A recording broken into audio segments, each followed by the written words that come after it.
¿sí? Entonces la Secretaría Sexta, la Secretaría Laboral, y en su momento la Secretaría de Derechos Humanos también, que estaba a cargo de Rolando Giardino, ya no está más. Sin embargo, son pronunciamientos de la Corte ha tomado esas posiciones. Y la Corte Interamericana de Derechos Humanos ha explicado que el principio de progresividad no ataque solamente a un brazo del Estado como es el poder legislativo, sino que también atañe a los otros poderes del Estado. Y uno de esos poderes del Estado es el poder judicial.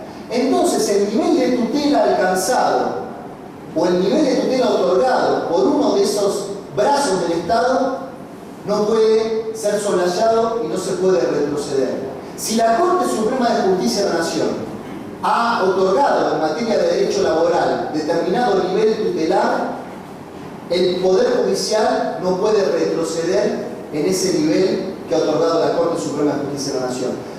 Porque hay dos principios que juegan para entender el principio de progresividad. Y es comprender que el principio de progresividad es dinámico y unidireccional. Es dinámico porque siempre se halla en movimiento. Siempre se halla en movimiento. Hay que procurar avanzar. Pero ese movimiento tiene que ser hacia adelante y jamás hacia atrás. Por eso es unidireccional. Esto no es una voluntad mía o que a mí me parezca esto más lindo. Esto está en Aquino.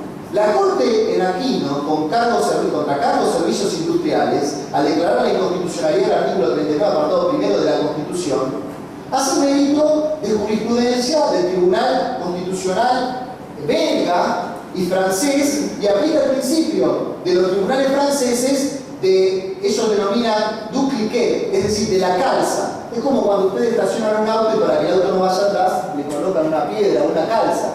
¿Sí? No se puede retrogradar. Esto está en la sentencia de la Corte. Esto está dicho en la sentencia de la Corte Suprema de Justicia de la Nación. Sobre esto hay que empezar a transitar. La Corte Suprema de Justicia de la Nación entiende bien, con claridad, que la ley antidiscriminatoria es una ley de derecho común que se aplica a todos los actos de discriminación y que lógicamente no puede dejar de aplicarse para el caso de un acto de discriminación que sufra un trabajador que en los términos del 14 bis es un sujeto de preferente tutela. En función de esto, acreditada la causa concreta, la discriminación, por la razón que fuere, por la razón mencionada no taxativamente, porque esa es otra cuestión, en el artículo 1 de la 23592, es decir, la discriminación en función de la raza, del credo, ¿sí? De la inclinación sexual, ¿sí? De la opinión política, pero no solo eso, sino la discriminación efectuada como modo de segregación, y no solo taxativamente frente a los casos contemplados por la ley. Se puede reinstalar. Eso es lo que concluye la Corte en Álvarez Consejo Sur. Y además, lograr la reparación del daño patrimonial que en el caso va a venir a estar identificado con la percepción de los salarios caídos desde el momento en que se lo expulsó de la empresa trabajadora hasta el momento en que se le reincorpora, y también del resarcimiento del daño moral causado por esa actitud discriminatoria, por ese acto discriminatorio. Entonces, sobre esto no existe ahora o no existiría mayor discusión desde la interpretación de la Corte Suprema de Justicia de la Nación.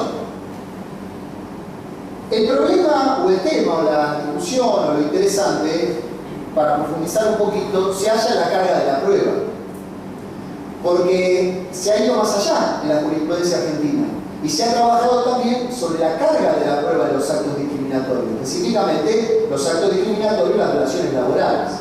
Y sobre esto les sugiero la lectura de los fallos de la Sala 5 de la Cámara Nacional de Apelación del Trabajo, especialmente en el voto propinante del Dr. Sass, pero de un precedente de la Suprema Corte de la Provincia de Buenos Aires, que es Villalba, contra The Value Brands, ¿sí? Villalba, causa Villalba, y otra causa de la misma Suprema Corte de la Provincia de Buenos Aires, ahora en materia de responsabilidad civil de las ART, que es Bordes Solies de Andrés contra Consolidad. Después paso, si quieren, más en detalle las carátulas.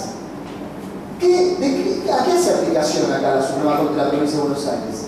De la teoría de la carga probatoria dinámica.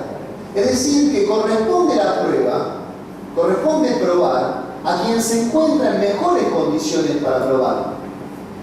Frente a un despido donde el trabajador indiciariamente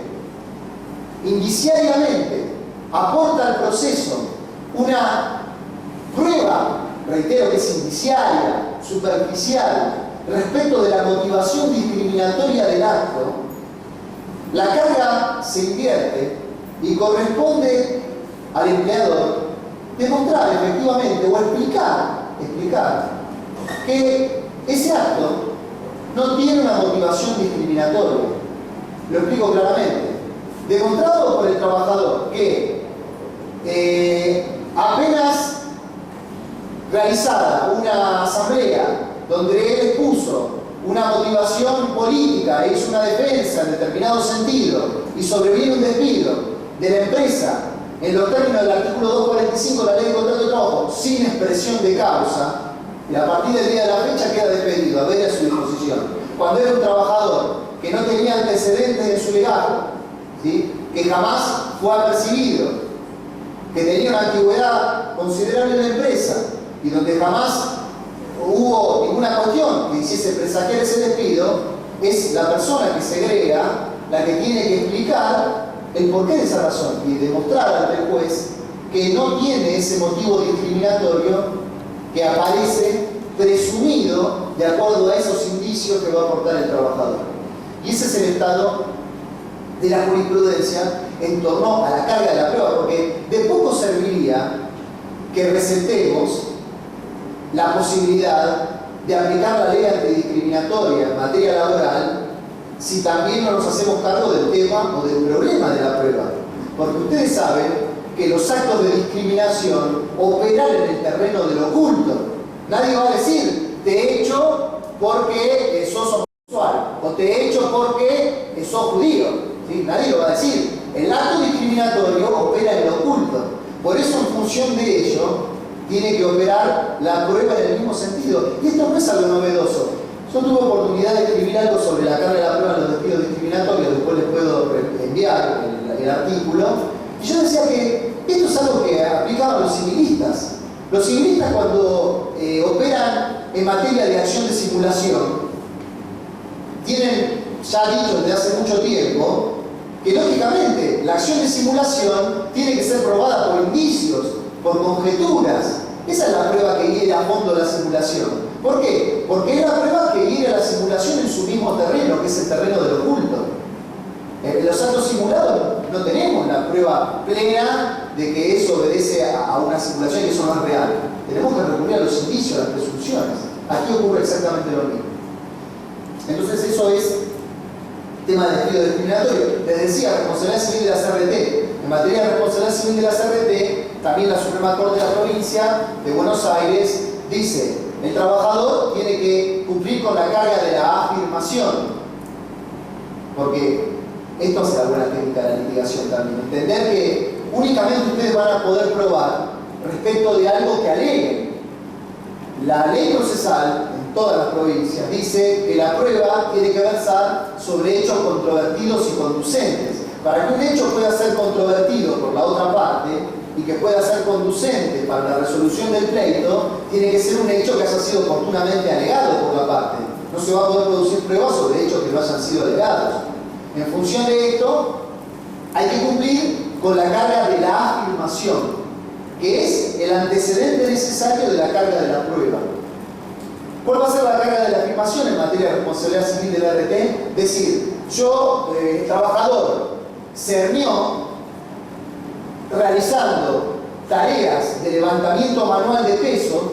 Por ejemplo, es un trabajador que se desempeña en un corralón de materiales para la construcción, entonces todos los días, durante años, levanta pesos de magnitud, ¿sí? Ladrillos, bolsas de cemento, arena.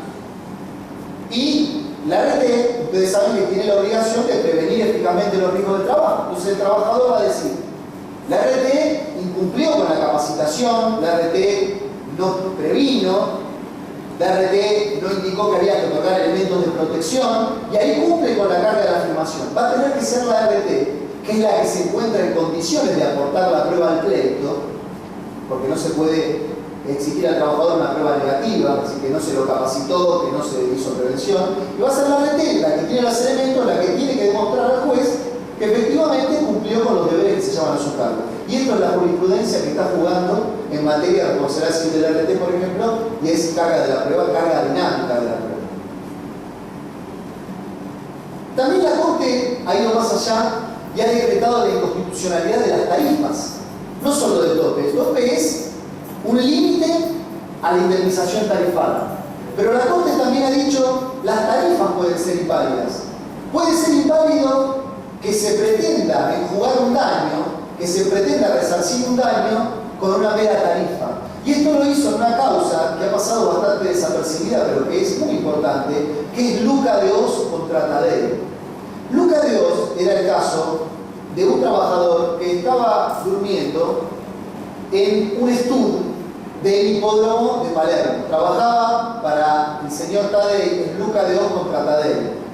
Trabajaba para Tadei en el hipódromo de Palermo, estaba permontando en el estudio, propiedad del demandado, y entran terceros responsables, ¿sí?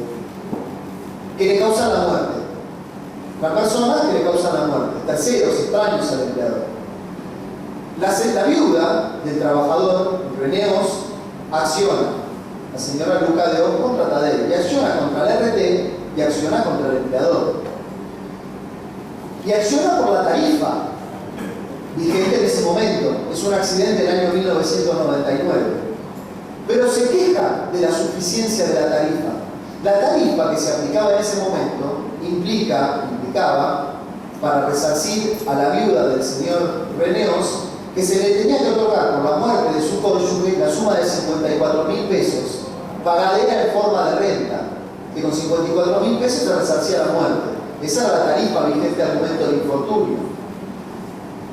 Se queja de la validez de la tarifa, se queja de la constitucionalidad de la tarifa. En primera instancia se condena a pagar los 54.000 pesos en forma de renta, es decir, se convalida la tarifa, se convalida la forma de pago y se condena al empleador del RT. Y se va a la Cámara. La Sala 4 de la Cámara de Apelaciones del Trabajo revoca la condena contra el empleador porque dice, no, usted está haciendo una acción contra la RT por la tarifa, el empleador acá no es responsable.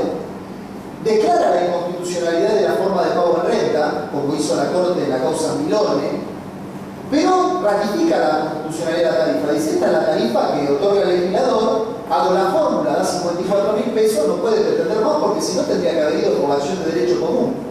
La tarifa es esta y se tiene que contentar con la tarifa. La actora va a la Corte. Y lleva dos cuestiones a la Corte. Una primera cuestión era la aplicación de la nueva ley al infortunio del 99, porque el abogado pretendía que a esta muerte del 99 se le apliquen las mejoras del decreto 1278/2000. Jurisprudencia que estamos viendo que la Cámara y el resto del país, en Mendoza, Causa Garis, en Córdoba, en Neuquén, en Río Negro, se aplican las mejoras de las leyes sobrevinientes cuando el hecho todavía no está indemnizado. Cuando el hecho todavía no está indemnizado, se encuentra infieri, aplican el artículo 3 del Código Civil, se aplican las nuevas leyes a las consecuencias no consumadas de los hechos pendientes, entonces se va a acceder a nuevas tarifas para hechos anteriores.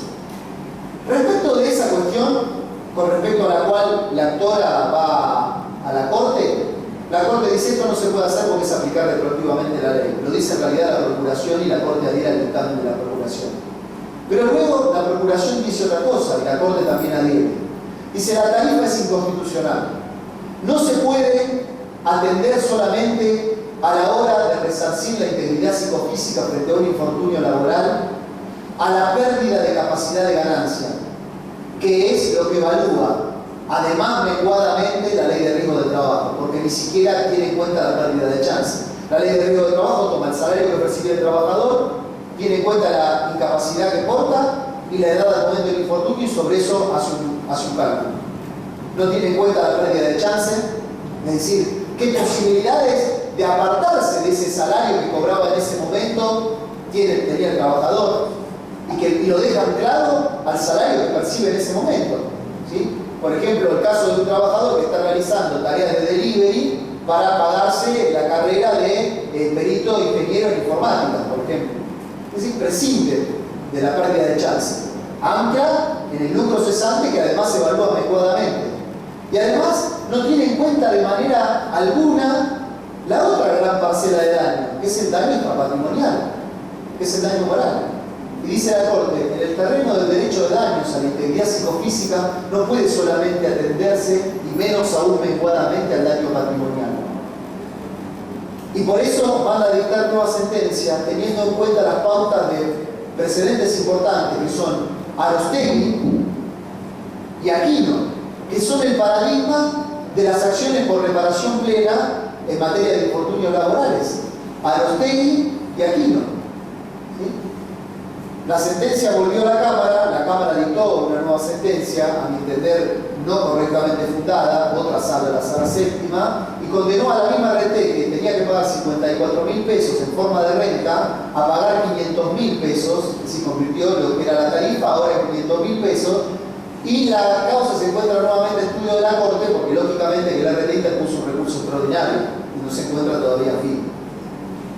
Por eso el legislador de la 26773 incorpora un 20% adicional en el artículo 3 de la ley 26773 para resarcir todo otro daño no cubierto por las fórmulas. En el nuevo régimen tarifado, en materia de infortunios, se otorga la tarifa y además sobre esa tarifa se va a calcular un 20% más para atender a todo otro daño no cubierto por la fórmula. Es una forma de atender a ese daño moral, daño extrapatrimonial, ¿sí? O la pérdida de chance. Sobre eso mañana vamos a profundizar. No sé cómo voy de tiempo, pero voy ya más o menos cerrando con los temas que me importan. Y alguno más que es importante porque demuestra el avance que hubo en todas estas cuestiones y es la prueba de las horas extras.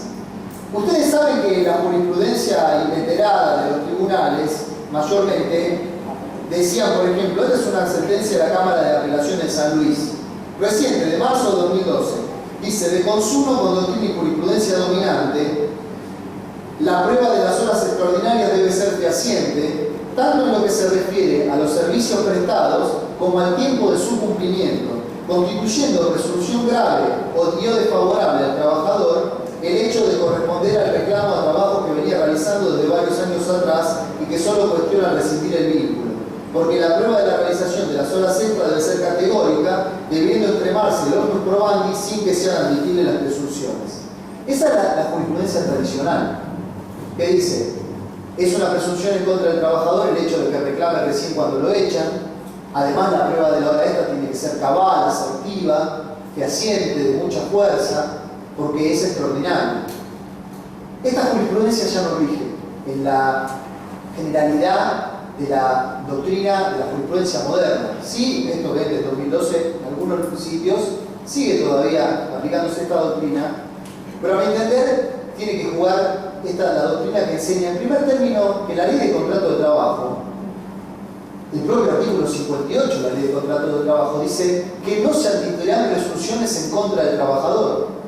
Y dice la ley, ni siquiera derivadas de su silencio. Por ende, no puede extraerse una presunción en contra del trabajador del hecho de que durante la relación laboral no reclame las horas extras. Es lógico que no va a reclamar, porque durante la relación laboral se reclama, corre el riesgo de perder la fuente de empleo. Y es la propia ley, la función de circunsuficiencia, reconoce o impone la inadmisibilidad de las presunciones en contra del trabajador. Ahora, dice, la prueba tiene que ser categórica, debiendo extremarse el onus probandi, sin que se admiten presunciones en favor de la prueba. O sea, ya no en contra del trabajador, sino que tampoco se admiten presunciones a favor del trabajador. Con respecto a que deba extremarse el onus probandi, desde hace años ya se ha dicho que la hora extra es un hecho más, que está sujeto a las mismas reglas de la prueba del resto de los hechos. Es decir, no existe una prueba especial para la hora extra. La hora extra se prueba con los mismos medios de prueba que se prueban el resto de los hechos. Entonces la hora extra se va a probar con testigos, lógicamente que los testigos van a tener que ser convincentes, como también tienen que ser convincentes para probar otras cuestiones. ¿Sí? Sobre esto no existe fundamento jurídico para establecer una distinción. Pero vean que la jurisprudencia ha ido más allá y la Cámara Nacional de Apelaciones del Trabajo y la Suprema Corte de la Provincia de Buenos Aires, lógicamente no la Corte porque esto es derecho común, ha dicho que sí operan las presunciones en favor del trabajador. Y las presunciones extraídas ¿de dónde? Extraídas de normativa internacional. Por ejemplo, el artículo 8 del Convenio 1 de la OIT del año 1919. ¿Qué dice el artículo 1 el artículo 8 del Convenio 1 de la OIT? Dice que cada empleador deberá inscribir en un registro o en la forma aprobada por la legislación de cada país todas las horas extras efectuadas. El convenio 11, el artículo 11 del convenio 30 del OIT, dice que cada empleador debe inscribir en un registro en la forma aprobada por la autoridad competente todas las horas extras realizadas. Y el artículo 6 de la ley 11.544, que es la ley de jornada nacional, dice que corresponde a cada patrón inscribir en un registro todas las horas suplementarias de trabajo hechas efectivas. ¿Qué quiere decir con esto?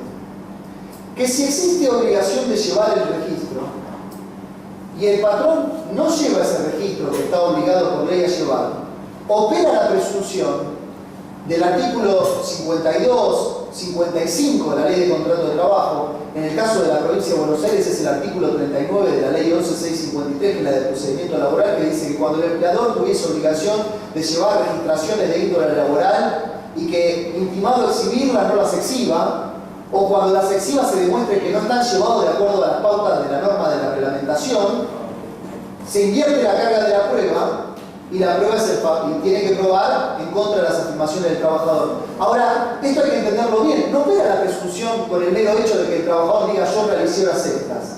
Porque para que exista obligación del empleador de llevar el libro, en el establecimiento que le corresponde, que le pertenece, tienen que realizarse horas extras. Si en ese establecimiento no se realizan horas extras, no tiene obligación de llevar el registro.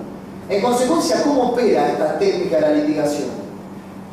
Supongan que el trabajador dice en su demanda, yo realizo 10 horas extras semanales. Y en el juicio prueba haber realizado determinada hora extra. Es decir, prueba que realizó horas extras o que en el establecimiento se realizan horas extras. Si prueba que en el establecimiento, si prueba haber realizado hora extra, pero no prueba la extensión, es decir, la cantidad de horas extras que realizaba, como existe obligación de llevar los libros para el empleador de registrar aunque sea una hora extra, y el empleador fue intimado y no lleva el registro, lo lleva de modo deficiente, opera la presunción en los términos de la Ley de Contrato de Trabajo, o opera la inversión de la carga de la prueba en los términos de la Ley de Procedimiento, y se va a presumir que el trabajador realizó la cantidad de horas extra que dijo en su demanda, salvo que el empleador acredite lo contrario. Así está jugando la prueba actualmente en materia de horas extra. Pueden buscar un fallo que se explica claramente esto de la Suprema Corte también de la Provincia de Buenos Aires, López contra Ardapés. En López contra Ardapés, la Suprema Corte muta respecto de su doctrina laboral, de su doctrina legal anterior, y aplica esto. Y este es el mismo estándar que se aplica en la Cámara Nacional de Apelaciones del Trabajo, que es el tribunal de mayor entidad en materia laboral que hay en el país, porque es el tribunal especializado respecto a los conflictos laborales en el seno de la justicia nacional, ¿sí? Estos tribunales, en su mayoría, están aplicando estas tendencias. Para concluir, me parece importante dejar sentado dos cuestiones que empiezan a hacer ruido y que van a merecer nuestra atención y que tienen que merecer la atención también de los institutos de derecho del trabajo de los distintos colegios.